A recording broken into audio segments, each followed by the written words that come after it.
a borrowing. We are just approving a borrowing, about 2.2 billion to fund the budget. What budget if we are not secured? It's very, very important.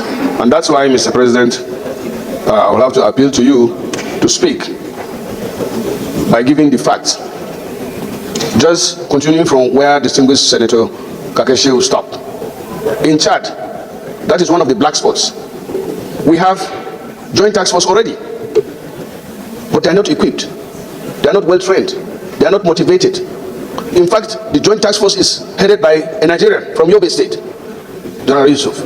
Now, what happened was actually all this while they know the line. They have like a border with the Chad Republic, and they never go there.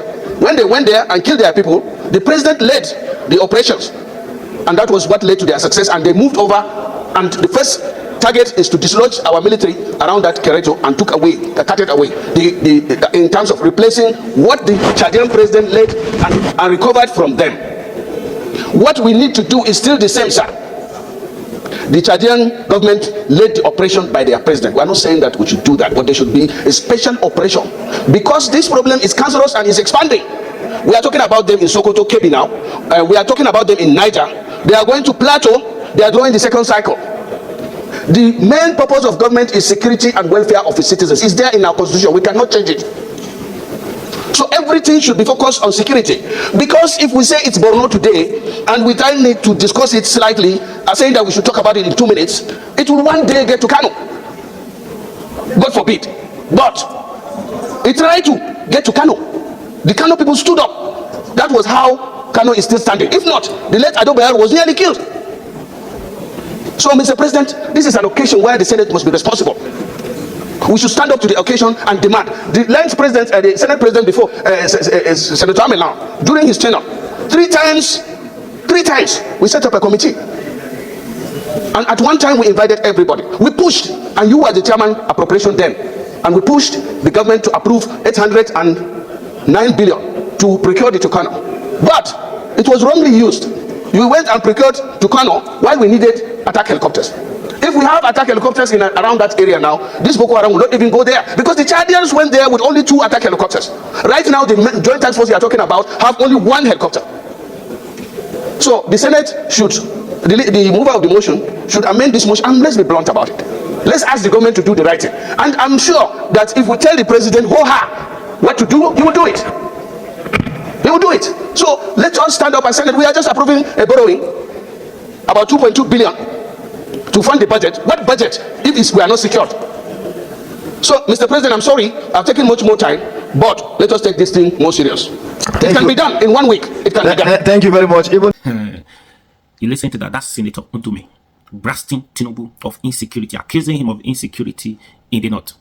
Anyways, before I say something, take your time, listen to this video. Don't forget, before you talk about the failure of this country under Tinubu's watch and the insecurity everywhere now, don't forget this video. Listen to this video or come back. He says, Hajia. I said, sir. He said, I respect your stance on not accepting the appointment. I said, yes, sir. Because I can't be a zombie.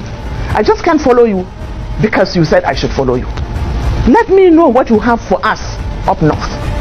Because if I made a mistake on Buhari, with you, the truth is written on the horizon. So I have to know what you have for us. He said he's in London, that if I can, I should go over. He offered to buy me a ticket. I said, no, sir, I can afford a ticket. And then he said, can I get a hotel for you? I said, yes, that I will appreciate. I took the next Lufthansa to London. I saw him that same night, and we sat.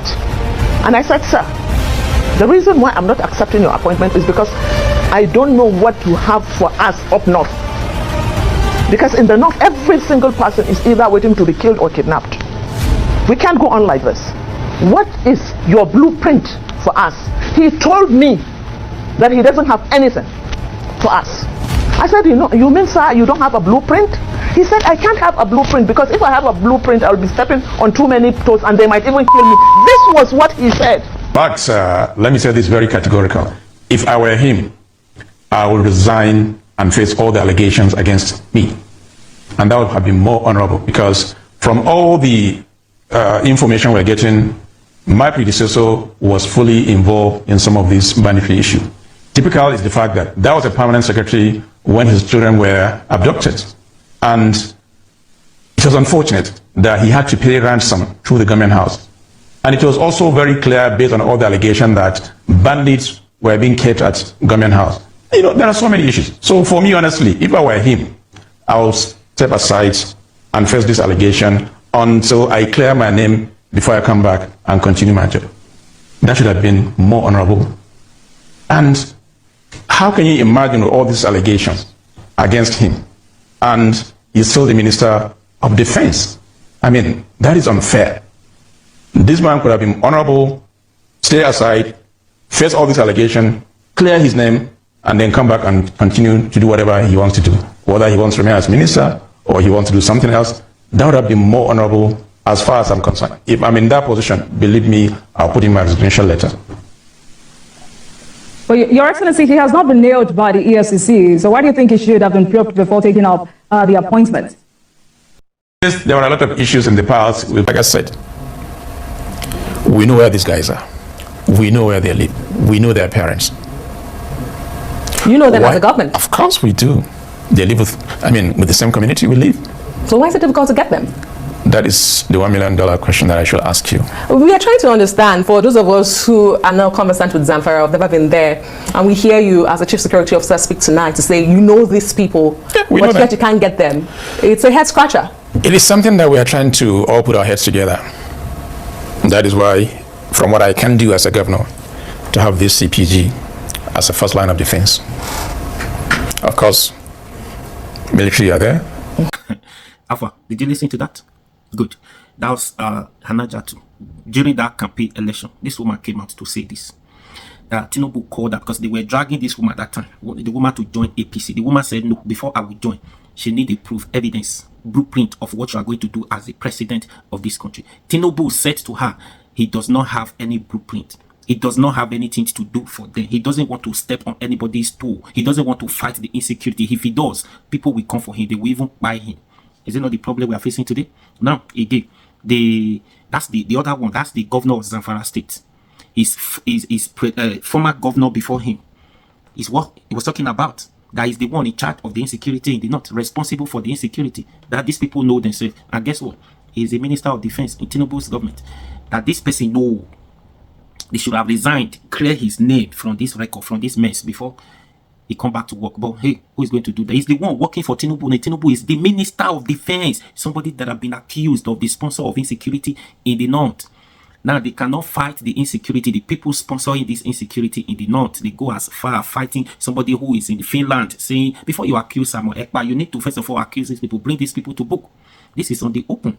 So what am I trying to say here? Senator Ontume is asking. That's why I just want you to see the problem. Why you see insecurity in the north will not stop, will not end now. As far as the sponsor are in Tinubu's government, as far as Tinubu do not have blueprint of what he wants to do as a president, there's no idea. He said when he becomes the president, he will think about what to do. That's why you see Tinubu is doing try and error policy. If there was any direction, any draft, the roadmap. Remember, these insecurity questions we ask at Chatham House. What are you going to do? How do you plan? What's your plan in this situation regarding this? How do you plan to solve the problem? El-Rufai answer the question brilliantly. What they are going to do? Where is El-Rufai today? He's not in Tinubu's government. You see, he's not in Tinubu's government. Now, we are borrowing money. Borrowing money is not a problem. What do you do with the money? You're borrowing more money. You're borrowing more money to buy exotic cars for yourself, for your ministers, for your ministers. Wike is building houses for judges in bribing against 2027. What you're borrowing money for? You're borrowing money for parties, to buying yacht. You're borrowing more money for foreign trips. What are you borrowing money for? You're borrowing money for party, buying palliatives, giving people, the people in APC members, friends and family of APC members. Those are the only people benefiting from the palliatives, not Nigerians. What are you borrowing money for? You're borrowing money for what? To throw away? That's the problem. You are not borrowing more money. Your farmers cannot go to their farms. They cannot produce. They cannot farm. Borrowing more money. Your people are out of insecurity. Banditry has new terrorist group drove them away from their land. You're borrowing more money not to tackle this area that I just mentioned. You're borrowing more money to do what? Exactly. To do what? You're borrowing money for no reason. And the law has been approved too. Yeah, it has been approved already. Now my problem here is, This is not the end of it too. Tinubu is going to borrow more money next year, 2025, 2026. Is going to borrow more money. Everybody say the money Tinubu borrowed so far is even less than 2 years in office, is way beyond what Buhari borrowed for 8 years. And we are still going, less than 2 years old. So there's problem ahead, and you're still going to borrow next year. You're still going to borrow 2026. What are you borrowing money for? If you are borrowing this money, you're borrowing more money. There's more out of school children. Tinubu was in Brazil saying, he sold us out to Brazil, to G20, the leaders that were there. He sold us out to them, telling them that there are more out of school children in Nigeria, in Africa. There's insecurity in the country. He knows, but the people in charge of this insecurity, sponsoring, they are in your government. But you are looking for the solution. What you are looking for in Sokoto is inside your Sokoto. Abiano so they the talker is inside. Come on now, this one they deceive. He just deceive, wasting our time. He just can cause problems, serious problem, unnecessary hardship. Borrowing money for what exactly? More money you borrow, children cannot afford, people cannot feed themselves. You are throwing more people into poverty instead of pulling people out of poverty with the money you are borrowing. You are throwing more people into poverty. People cannot afford to pay their children's school fees. You are not borrowing the money to increase salaries, workers' salary, minimum wage. It's just 70,000. That one cannot do nothing. Some governors say they want to pay 75, 80. That one, he can't do anything for family of 3, 4, 5. Even one person say he cannot even take you for 1 month. Borrowing more money to do what exactly? To do what? What is Tinubu borrowing money for? A question, million questions that Tinubu, they need to answer us. What are you borrowing money for? Subsidy is gone. What about the money they recovered from the subsidy so far? What have they done with the money? We don't know. If you are borrowing this, if you borrow this money now, say, okay, the fuel price have been reduced, people cannot go back to their various homes, they cannot go and farm, they can produce so that they can feed themselves. The country is secure, the insecurity is not just in the north, it has spread across all the regions. Now you borrow the money, tackling this area, it would have been better. But yeah, the more money you borrow, the more problem you create. You are borrowing more money, creating more problems. So what exactly is going on? What is he borrowing money for? That's the question. Now you borrow money. It's not light. We don't have electricity to say you borrow this more money because of the money you borrow so far. That's why we now have 247 electricity. No. Not because you borrow more money, we now have a subsidized transportation. No. Not because you borrow more money, we now have free education, at least from primary school to secondary school. We say, okay, that's the reason of this money he borrowed so far. No. Not a free textbooks to even children in schools. So what exactly is this man borrowing money for? Somebody should answer the question. We don't know. Many questions. They need to answer us. Anyways, what do you think? Please share this video.